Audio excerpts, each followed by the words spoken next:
បងប្អូនភ្លៀងមកមេត្រីក្រាញ់ឡើងច្រើនបងប្អូនអើយចាប់ទៅក្រាញ់ទៅនេះសិតទៅក្រាញ់មើលវាឡើងមកឡើងស្រះហ៎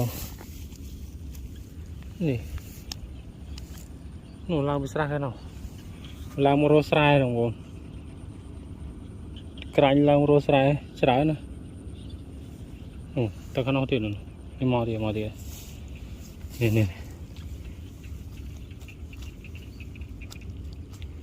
នេះបាយបងប្អូន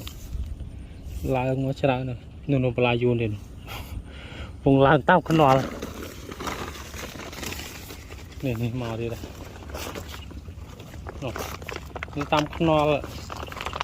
ឡើងមកពេញនៅខ្នល់មកក្នុងដានកង់គោយន្តតាមផ្លូវត្រាក់មើលនេះត្រីតូចនេះតូចបងប្អូនចាប់ទៅតូចនេះក្នុងផ្លាយូនឹងឡើងពីស្រះបងប្អូនស្រះមកឡើងមកតាមផ្លាយូននោះមួយទៀតនោះពីរបងប្អូននេះពីរមកឡើងមកនេះពីរ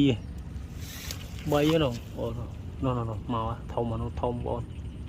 ចិត្តថងចាំមកដល់ដៃចាំចាប់នេះពីរទៀតនេះធំសបោពងបងប្អូនខែនេះវាឡើងរកកន្លែងពងបាទនេះត្រីក្រាញ់អូចាទៅវិញចាប់មេសិនធំមកនេះសពងសតបងប្អូនអើយនេះអូយចាប់តណា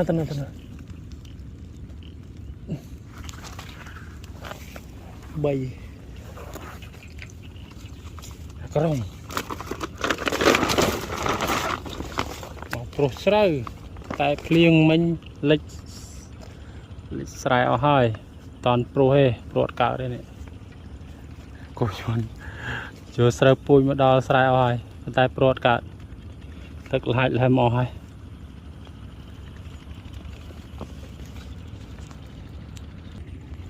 នេះបងប្អូនមួយទៀតចាប់